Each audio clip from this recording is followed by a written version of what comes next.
আর আমি আচার্য পলাশ মায়ানতন্ত্রের জগতে সবাইকে স্বাগত জানাই। এই অমাবস্যা, চৈত্র মাসের অমাবস্যা এবং নবরাত্রি কাটিয়ে আজকে সৃষ্টি টিভির পর্দায় আপনাদের জন্য লাইভ অনুষ্ঠান করতে এসেছি। যারা ফোন করতে চাইছেন সৃষ্টি টিভির পর্দায়, দেখুন দুটি নাম্বার যাচ্ছে, সেই সরাসরি দুটি নাম্বারে ফোন করতে পারেন। দুটি বুকিং নাম্বার, কন্ট্যাক্ট নাম্বার 9836955394 এবং 9836396305। বিকেল 4:25 সৃষ্টি টিভিতে যে আমার অনুষ্ঠান থাকে, সেই অনুষ্ঠানে আপনাদেরকে বামাচরণ অর্থাৎ সাধক বামাখ্যাপা সম্বন্ধে আপনাদের ডিটেলস বর্ণনা করছিলাম।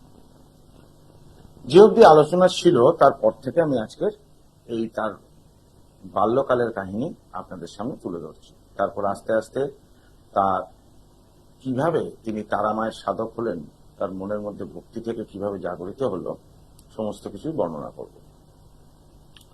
বামাচরণ অর্থাৎ বামাখ্যাপার ছোটবেলাকার নাম হচ্ছে বামাচরণ চট্টোপাধ্যায়। অর্থাৎ বামাচরণের যখন 18 বছর বয়স, তখন তার পিতা সর্বানন্দ চট্টোপাধ্যায় পরলোকে গমন করেন। পিতার মৃত্যুর পর তার মাতার রাজকুমারী দেবীর মাথায় আকাশ ভেঙে পড়ার মতো অবস্থা হয়। সামান্য কিছু জমি জমা এবং ক্ষেত খামার থেকে সাধারণভাবে চলত, এবং সর্বানন্দ চট্টোপাধ্যায় একটি যাত্রার দল ছিল, যেটা কৃষ্ণ এবং শ্রী রামচন্দ্রের নানা রকম অভিনয় হতো সেই যাত্রাপালায়। বামাচরণও তাতে অভিনয় করতেন, তার ভাই রামচন্দ্র তাতে অভিনয় করতেন। কোন সময় বামাচরণ রামচন্দ্র হতেন আর ভাই লক্ষ্মণের অভিনয় করতেন, আবার বামাচরণ কোন সময় কৃষ্ণ হতেন। তো এই অবস্থায় এই 18 বছর বয়সে যখন বামাচরণের পিতৃবিয়োগ হয়, তখন তার মাতা রাজকুমারী দেবী চিন্তা করেন যে বামাচরণকে দিয়ে সংসারের কাজ করতে হবে। যাত্রা দল থেকে উঠেই গেল। সেই সময় যেটুকু জমি জমা ছিল, কিছু লোকজন ধরে সেখানে চাষাবাদ শুরু হলো। এইরকম চুক্তিতে কথা হলো, দুপুর রাত্রের খাবারটুকু তাদের সংসার থেকে দেওয়া হবে এবং সেই ফসল বিক্রি করার পর একটা শতাংশ মূল্যে তারা অর্থ নেবে। পরে দৈনন্দিন রোজ কেউ নেবে না, এইরকম ভাবে চুক্তি করা হলো। সেই মতো তাদের ক্ষেত খামারের কাজ শুরু হলো। রাজকুমারী দেবী নিয়ম মতো মধ্যাহ্নকালীন যে আহারাদি তা প্রস্তুত করে কৃষকদের জন্য বামাচরণের হাট দিয়ে জমিতে পাঠান, এবং বামাচরণের উপর দায়িত্ব থাকে তার জমি যে যারা কৃষকরা কাজ করছে তারা ঠিক মতো কাজ করছে কিনা সেটা দেখার জন্য। দেখা যায় বামাচরণ সময় মতো খাবার নিয়ে এলেও সে তত্ত্বাবধানের কাজে খুব একটা উৎসাহিত মনে করে না নিজেকে। আকাশে পাখি উড়ে বেড়াতো, পুকুরে মাছ খেলা করত, এবং গরুর পাল যে নানা রকম ভাবে ঘুরে বেড়াতো, এইসব দৃশ্য সে দেখত। ক্ষেত খামারে কিভাবে কৃষিকার্য হচ্ছে তার দিকে কোনো মূল্য ছিল না। আবার এমন এমন দিন ঘটনা ঘটে, সে সময় মতো খাবারও পর্যন্ত নিয়ে যেতে ভুলে যায়। মাঠের মাঝখানে কোথাও খেলা হচ্ছে এরকম দেখতে পেলে সে সেখানেই দাঁড়িয়ে পড়ত, বা প্রাকৃতিক দৃশ্য যদি তার মনোরম হয় সেখানেই সে দাঁড়িয়ে পড়ত। এর মতো অবস্থায় কৃষকরা রাজকুমারী দেবীর কাছে অভিযোগ জানায়। সমস্ত শোনার পর রাজকুমারী দেবী বুঝতে পারেন যে বামাচরণকে দিয়ে সংসারের কোনো কাজ হবে না, এই হাওড়েকে দিয়ে আর কিছু করাই যাবে না।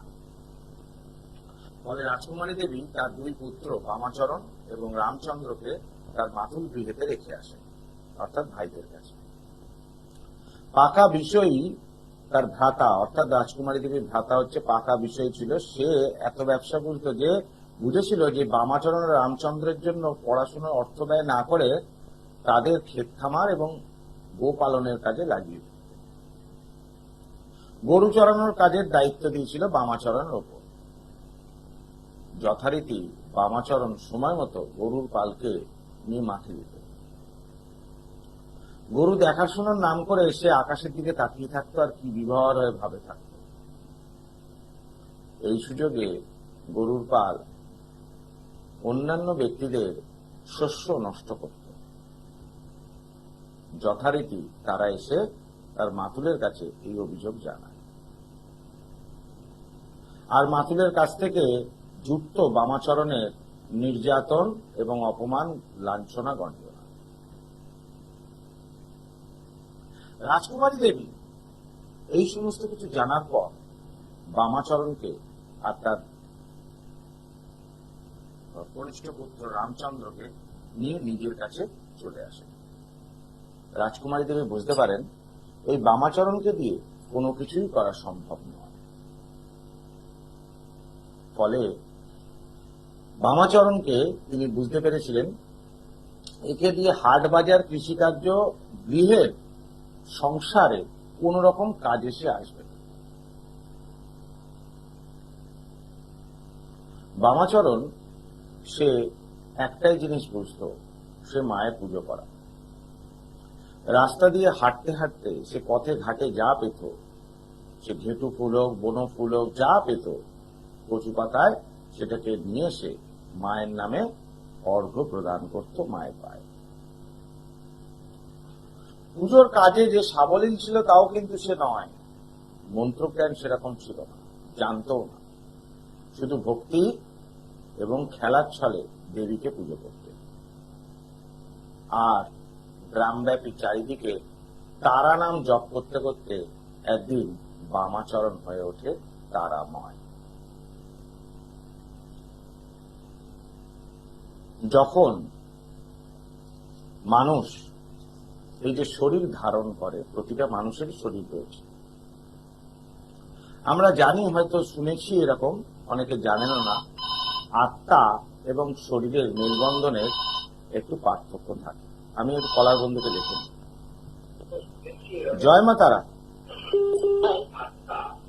জয় মা তারা। হ্যালো দর্শক বন্ধু, যারা সরাসরি ফোন করতে চাইছেন সৃষ্টি টিভির পর্দায় সরাসরি ফোন করুন। দুটি নাম্বার রয়েছে দেখুন, আর বুকিং নাম্বার হচ্ছে 9836955394 এবং 9836396305। যখন লাইভ অনুষ্ঠানে ফোন করবেন একটু বলে রাখি, টিভির ভলিউমটা মিউট করবেন, টেলিফোনে আমার সাথে কথোপকথন করবেন এবং আপনার ফোনে আপনার কাছে যে ফোনটি রয়েছে সেইটা দিয়ে আপনাকে শুনতে হবে আমার কথাগুলি। আপনি যদি টিভির ভলিউমটা অন রেখে যদি শুনতে চান তাহলে একটা নেগেটিভ ফিডব্যাক, একটা হাই ভাইব্রেশন তৈরি হয়, যার ফলে কথাগুলো ইকো হতে থাকে, ফলে সেক্ষেত্রে শোনা যায় না। ওই জন্য টিভির ভলিউম মিউট করে আমাকে ফোন করুন, আমি নিশ্চয়ই আপনাদের সঙ্গে কথা বলবো। আপনার যা যা সমস্যা রয়েছে সেই সমস্ত সমস্যা নিয়ে ফ্রি কনসালটেন্সি হতে অবশ্যই।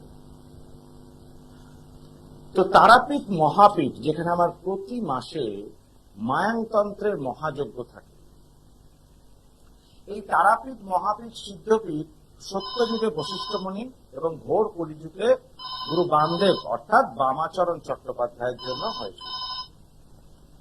আমি দেখে নি। জয় মা তারা। হ্যালো, জয় মা তারা। জয় মা তারা। বলুন, কে বলছেন? মেয়ের সম্পর্কে একটু জানতে চাই। মেয়ের সম্পর্কে জানতে চান? কি নাম মেয়ের? মেয়ের নাম চন্দ্রিমা ঘোষ।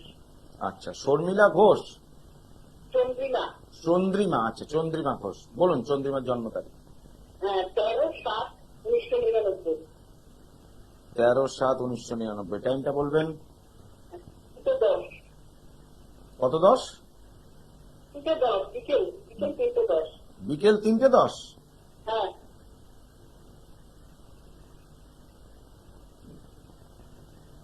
জন্মস্থান কি? কলকাতা? হ্যাঁ, উত্তর 24 পরগনা। উত্তর 24 পরগনা। এখন কোথা থেকে বলছেন মা? আমি বেহালা থেকে বলছি। আপনার নাম কি? হ্যাঁ, আপনার নামটা বলুন শুনি। আমার নাম স্বপ্নী ঘোষ, আমার মেয়ের নাম চন্দ্রিমা ঘোষ। আচ্ছা, মঙ্গলবার জন্ম মেয়ের? মঙ্গলবার। মঙ্গলবার জন্মবার। আপনি আমার কথাটা পরিষ্কার শুনতে পাচ্ছেন তো? হ্যাঁ, মাঝে মধ্যে কেটে যাচ্ছে। ঠিক আছে, মঙ্গলবার জন্মবার, ঠিক আছে। হ্যাঁ। এখানে যেটা দেখতে পাচ্ছি মা, ওর কর্কট রাশি এবং বৃশ্চিক লগ্ন, পুনর্বসু নক্ষত্রে জন্ম। আচ্ছা। মেয়ে খুব সাধারণ টাইপের, একটু ভালো প্রকৃতির মেয়ে, ঠান্ডা শিষ্ট বলা যায় যাকে। তবে কথা হলো গিয়ে ও রাত্রি জাগার বা অল্পেতে ঠান্ডা লাগার একটা প্রবণতা থাকে। হাত পা কাঁপার বা স্কিনের সমস্যাও আসার সম্ভাবনা প্রবল পরিমাণে রয়েছে। প্রশ্ন কি নিয়ে আমাকে বলুন। পায়ের দিকে ইনজুরিও আসতে পারে, বলুন।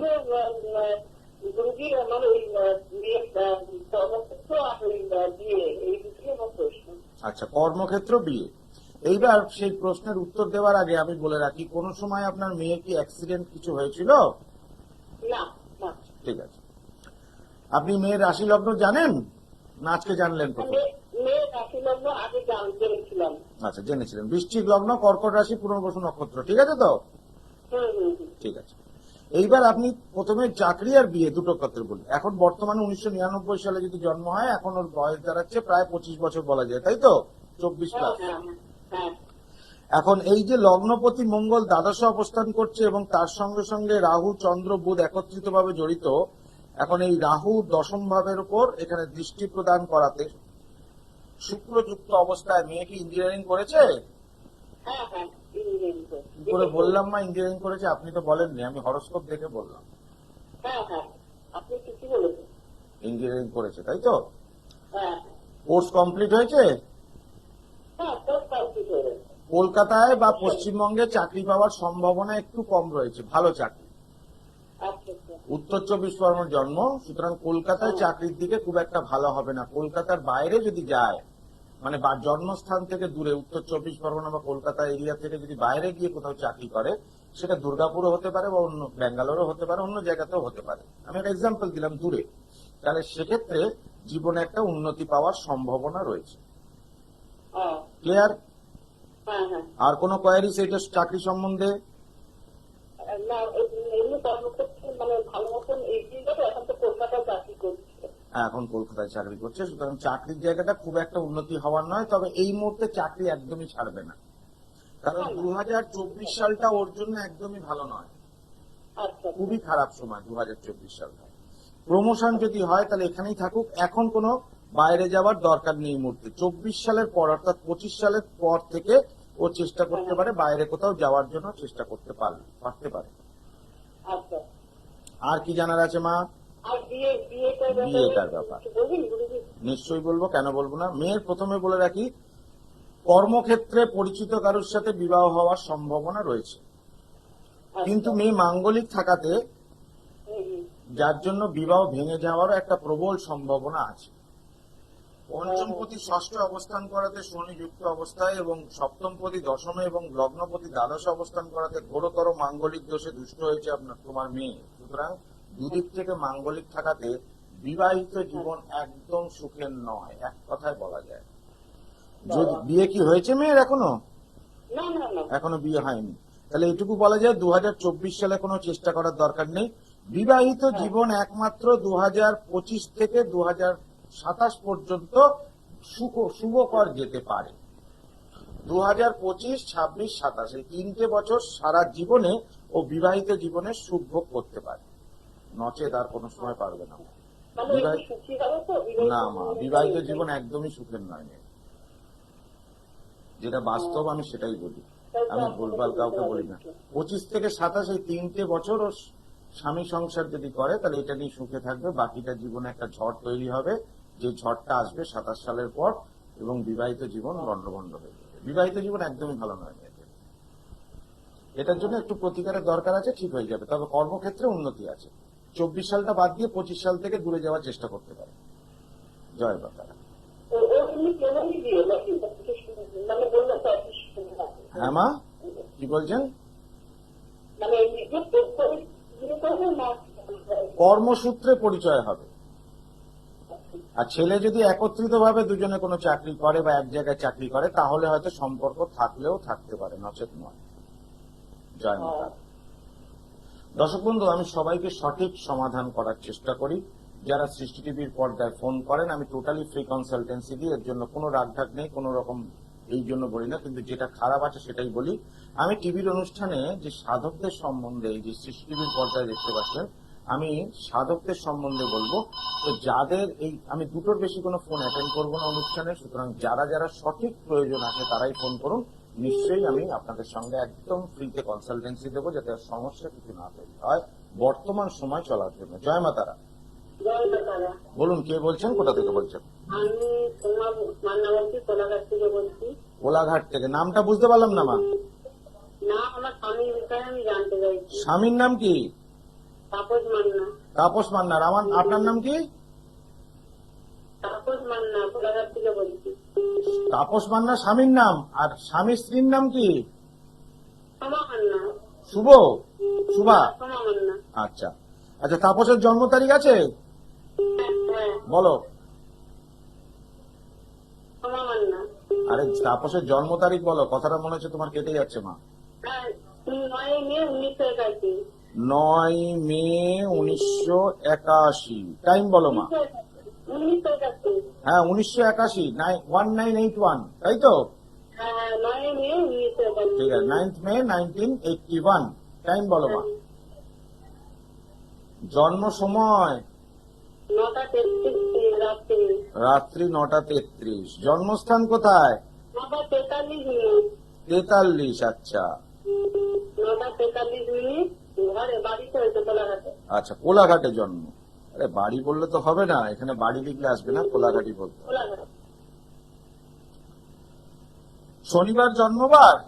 হ্যাঁ, হ্যাঁ, শনিবার। শনিবার জন্মবার। স্বামী যেটা দেখতে পাচ্ছি কর্কট রাশি, পুষ্যা নক্ষত্রে জন্ম এবং ধনু লগ্ন, তাই তো? হ্যাঁ, হ্যাঁ। আচ্ছা, শরীর স্বাস্থ্য ঠিক আছে? এই স্বাস্থ্য তো ঠিক আছে। ঠিক আছে, বলো প্রশ্ন কি নিয়ে মা? ব্যবসাটা ভালো। আচ্ছা, ব্যবসা ভালো যাচ্ছে না, কিসের ব্যবসা? সোনার কারিগর, সোনার কাজ করে। সোনার কাজ করে, সোনার কারিগর, কিন্তু সোনা তো বিক্রি করে না, দোকান তো না, তৈরি করে তো। হ্যাঁ, তৈরি করে, জমায় কাজ করে। আচ্ছা। মানে অর্ডার যেরকম হয় সেই অনুযায়ী সেই রকম সোনা দিয়ে ওরা তৈরি করে দেয়, সেই মজুরি বাবদ যে কাজটা হয় সেইটা ঠিক মতো হচ্ছে না, এইটাই নিয়ে তো কথা। হ্যাঁ, হ্যাঁ, হ্যাঁ, হ্যাঁ। আচ্ছা, এইবার বলি, বৃহস্পতি শনি বক্রী অবস্থায় দশম ভাবে অবস্থান করছে এবং সপ্তমপতি বুধ অবস্থান করছে ষষ্ঠ ভাবে, শুক্র যুক্ত, শুক্র নিজ গৃহে। সুতরাং ব্যবসার জায়গাটা যে খুব খারাপ হবে এটা বলা যায় না, ঠিক আছে? বর্তমান যে সময়টা যাচ্ছে সেই সময়টা শুক্রের দশা 2014 সাল থেকে 34 সাল অব্দি চলবে। বৃশ্চিক লগ্ন সাপেক্ষে, এই ধনু লগ্ন সাপেক্ষে শুক্রের মহাদশা কিন্তু ভালো ফল দেয়, খারাপ ফল দেবে না এক্ষেত্রে। বর্তমান যে অন্তর্দশা যাচ্ছে রাহু, গোচরকালীন রাহুকে যদি বিচার করা যায় সে মতো অবস্থায় গোচরকালীন রাহু চতুর্থ ভাবে থেকে দশম ভাবে দৃষ্টি দিচ্ছে। এই জিনিসটা খারাপ ফল পাচ্ছে 2021 সাল থেকে খারাপ হতে আরম্ভ হয়েছে, তাই না মা? হ্যাঁ, হ্যাঁ, হ্যাঁ।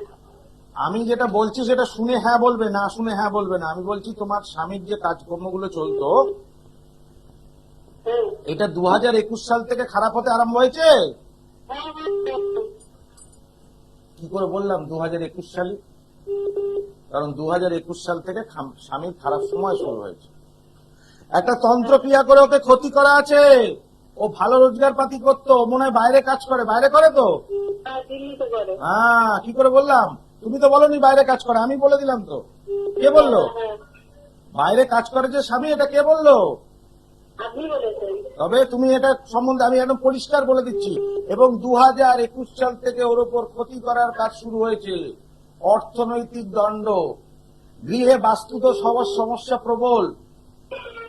এবং এটা তোমার উপর আক্রোশিত হয়ে কেউ প্রতিবেশী তোমার এই কার্যটি ঘটিয়েছে মা, এই জিনিসটা তো চলবে। এটা একটু প্রতিকার দরকার, কারণ স্বামীর একটু প্রতিকারের দরকার আছে, নইলে এই কাটান করা যাবে না, অশুভ ক্রিয়াটাকে কাটান করতে হবে। ক্ষতি করেছেন। ক্ষতি করে খারাপ করেছে মা।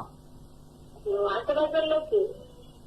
আশেপাশের লোক হওয়ার সম্ভাবনাটা বেশি, প্রতিবেশী জ্ঞাত গোষ্ঠীদের মধ্যে হওয়ার সম্ভাবনাটা প্রবল আকারে, কর্মস্থানের লোকজনের হওয়ার সম্ভাবনাটা খুব বেশি নয়। সুতরাং তোমার ওই কোলাঘাটের আশেপাশের লোকজনই করেছে যেখানে তুমি এখন বর্তমানে বাস করছো। এটা এটা ঠিক করা যাবে মা, এর জন্য যোগাযোগ করতে হবে তো একটু।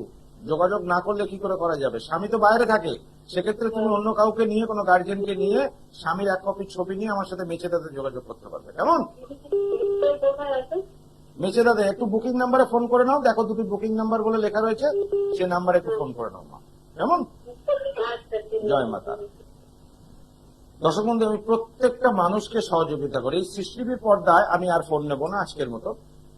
এই যে সাধকদের সম্বন্ধে বলছি, তখন সাধনার তাদের 1% অব্দি আমার কাছে থাকতে হবে, নইলে তার সম্বন্ধে আপনাদের কিছুই বলতে পারবো। সুতরাং গুরু বামদেব একজন প্রকৃত সাধক এবং তার বাণী এবং তাদের সমস্ত কাহিনী যখন আপনাকে তুলে ধরছি, আজকে আমি তৈলঙ্গ স্বামীরও কিছু বাণী আপনাদের দেবো, এখনই বাণী। তো নিজের মধ্যেও সাধনা থাকতে হবে, সেই জন্য মানুষকে সমস্যার সমাধান আমি আগে করি। আমি অবশ্যই যারা চেম্বারে আসেন প্রত্যেকটা মানুষ জানেন, যারা টিভি দেখছেন শুধু আমার কাছে আসেননি তারা জানেন না, আমার কাছে শুনছেন, কিন্তু যারা চেম্বারে এসছেন এবং টিভির অনুষ্ঠান দেখছেন তারা প্রত্যেকেই জানেন আমি সমস্যার সমাধানটা আগে করি, তারপর আমি কাজের মূল্য দিই। এবং প্রত্যেকটা মানুষ আমার কাছে উপকৃত হন। যারা একাধিক জায়গায় গিয়ে প্রতারিত হয়েছেন, ঠকেছেন, তাদের কথা আপনাদের সব জায়গায় দেখে নিয়ে লাস্টে আমার কাছে আসা। যে কোনো রকম সমস্যা থেকে 100% নিরাময় হবেই হবে মায়ানতন্ত্রে। এই যে তারাপীঠ মহাশ্মশানের প্রতি অমাবস্যা আমার যে মহাযজ্ঞ থাকে, এই মহাযজ্ঞে না বলে কিছু হয় না। সে কাজ শত্রু দমন হোক, আর সে কাজ বশীকরণ হোক, সে কাজ কাটান জ্বালা পোড়ার কাজ হোক, সে কাজ বাস্তুদোষ খণ্ডন হোক, সে কাজ আর্থিক শ্রীবৃদ্ধি হোক, আর সে কাজ গ্রহগত সমস্যা কাটানোর হোক, বা বিবাহিত জীবনের সমস্যা কাটানো হোক, বা বিবাহ হচ্ছে না এরকম বিষয়ে সমস্যা কাটানো, প্রতিটা মানুষ আমার কাছে উপকার পান। একজনও বলতে পারবেন না যে আমার কাছে উপকৃত হননি এসে। বর্তমানে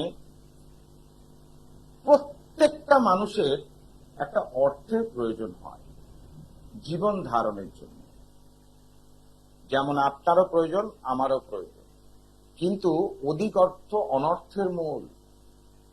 যার জন্য জ্যোতিষটা আমার পেশা, আমি ফিজ ধার্য করি, সেই ফিজ নিয়ে অবশ্যই প্রত্যেকটা মানুষকে আমি দেখি, কিন্তু তন্ত্রটা আমার কাছে সাধনা। এই যে তারাপীঠ মহাশ্মশানে মহাযজ্ঞে মায়াংতন্ত্রে এক চান্সে কাজ হয় কেন? কারণ আমার বিচারটা এতখানি পারফেক্ট, নির্ভুল, যে প্রকৃতপক্ষে সঠিক বিচার করতে পারি। এবং তার সঙ্গে সঙ্গে তো মায়াংতন্ত্রের গুণাগুণ, আমার বাক সিদ্ধতা, এই জপের ফল এবং হাত যশ, যে হাত দিয়ে আমি কাজ করি, এই হাত যশের ফলে পুরোপুরি পাওয়া যায়। আজকে আপনাদের ভগবান শ্রীমৎ তৈলঙ্গ স্বামী একটি বাণী আপনাদের কাছে তুলে ধরছি। বাণীটা মন দিয়ে শুনুন, ভালো লাগবে। তৈলঙ্গ স্বামী একদিন বলেন যে দেহের খোলসটা বড়ই পুরনো হয়েছে এবং জীর্ণ হয়ে গিয়েছে, একে ত্যাগ না করলে, অর্থাৎ পরিত্যাগ না করলে আর চলছে না। শ্রীমৎ তৈলঙ্গ স্বামী বলেছেন দেহের মৃত্যু ঘটে, আত্মার নয়। অর্থাৎ তিনি নিজের আত্মাকে পরমাত্মার সাথে বিলীন যে করতে পারবেন, তখনই সেই আত্মার স্বরূপ প্রকাশ পায়। অর্থাৎ মানুষের মৃত্যুর পর তার আত্মার মৃত্যু ঘটে না, শুধুমাত্র দেহের মৃত্যু ঘটে। এই হচ্ছে তৈলঙ্গ স্বামীর কথা। তার কথা অনুযায়ী আরো কিছু আছে। তাহলে মানুষ জীবন ধারণ করেন কেন? এর একটা বাস্তবিক রূপ রয়েছে। প্রতিটা মানুষ মনুষ্য জীবন কেন পাচ্ছেন, আর কেনই বা ধারণ করছেন যদি আত্মার মৃত্যু না হয়, দেহের মৃত্যু হয়? আগামী দিনের এপিসোডে সেটা বলবো। আজকে কন্ট্রোল রুম থেকে আমাকে নির্দেশ দিচ্ছে অনুষ্ঠান শেষ করার জন্য। প্রত্যেকে ভালো থাকুন আর সুস্থ থাকুন। আর প্রতি অমাবস্যার ন্যায় এই অমাবস্যাতেও তারাপীঠ মহাশ্মশানে আমার মহাযজ্ঞ থাকবে।